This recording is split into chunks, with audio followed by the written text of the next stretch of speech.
40,553 രൂപയോളം ഫൈനുള്ള ഒരു വാഹനമാണത്. Life time tax 2,500 രൂപയോളം അടയ്ക്കാത്തതിന്റെ ഭാഗമായിട്ട് ഇന്നത് 40,553 രൂപയായിട്ട് കെടുക്കുകയാണ്. അപ്പൊ ഇത് നമ്മൾ ഗണേഷ് കുമാറിന് മെയിൽ അയച്ചു. ഈ മെയിൽ അയച്ചു കഴിഞ്ഞതിന് ശേഷം ഈ വാഹനം ഈ ഫൈൻ അടയ്ക്കാതെ നിരത്തിലിറക്കാൻ പറ്റില്ല എന്ന് പറഞ്ഞു. ഇതിന്റെ പൊല്യൂഷൻ ടെസ്റ്റ് പ്രോപ്പറായിട്ട് മെയിൻറ്റെയിൻ ചെയ്യാതെ ഇത് നിരത്തിലിറക്കാൻ പറ്റില്ല എന്ന് പറഞ്ഞു. അതിന്റെ ഭാഗമായിട്ട് ഗവൺമെന്റ് അതോറിറ്റി ആയിട്ടുള്ള ഡിസ്ട്രിക്ട് ടൂറിസം പ്രൊമോഷൻ കൗൺസിലിന്റെ ഈ വാഹനം ഇപ്പോഴും കയറ്റിയിട്ടിരിക്കുകയാണ്. ഓക്കെ, അതായത് district tourism promotion council tourism വകുപ്പ് കൈകാര്യം ചെയ്യുന്ന ആരാണ്? മുഹമ്മദ് റിയാസ് ആണ്. ഇവിടെ മോട്ടോർ വെഹിക്കിൾ ഡിപ്പാർട്ട്മെന്റ് കൈകാര്യം ചെയ്യുന്നതാണ് ഗണേഷ് കുമാർ. അപ്പോൾ ഇതിന്റെ ഫൈന് ഇനി ആരടയ്ക്കും? ഈ വണ്ടി എടുക്കുന്നില്ല, സ്റ്റാർട്ട് ചെയ്തിട്ടൊന്നും പോലുമില്ല, തുരുമ്പിച്ചുകൊണ്ടിരിക്കുകയാണ്. നമ്മളുടെ പബ്ലിക് പ്രോപ്പർട്ടി, ജനങ്ങളുടെ പ്രോപ്പർട്ടി നശിച്ചുകൊണ്ടിരിക്കുകയാണ്. ഇതിന് ആരാണ് ഉത്തരം പറയേണ്ടത്?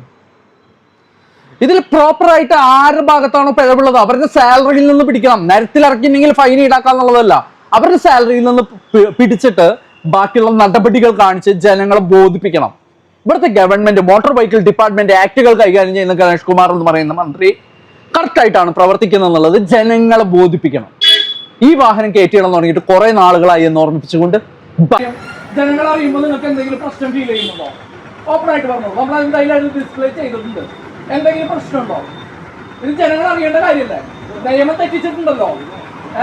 അപ്പോ ഇത് നിയമം തെറ്റിച്ചത് കാണാതിരിക്കാനായിട്ട്, അതായത് ജനങ്ങൾ കാണാതിരിക്കാനായിട്ട് ആ വാഹനത്തിന്റെ മുന്നിൽ നിൽക്കാണ് കേട്ടോ. ജനങ്ങൾ കാണരുത്, ആ നമ്പർ കാണരുത്. അതേപോലെ തന്നെ ഡിസ്ട്രിക്ട് ടൂറിസം പ്രൊമോഷൻ കൗൺസിലിന്റെ വണ്ടിയാണെന്നുള്ളത് ജനങ്ങൾ അറിയരുത്. അതിനുവേണ്ടി വാഹനത്തിന്റെ മുന്നിൽ നിൽക്കാണ്.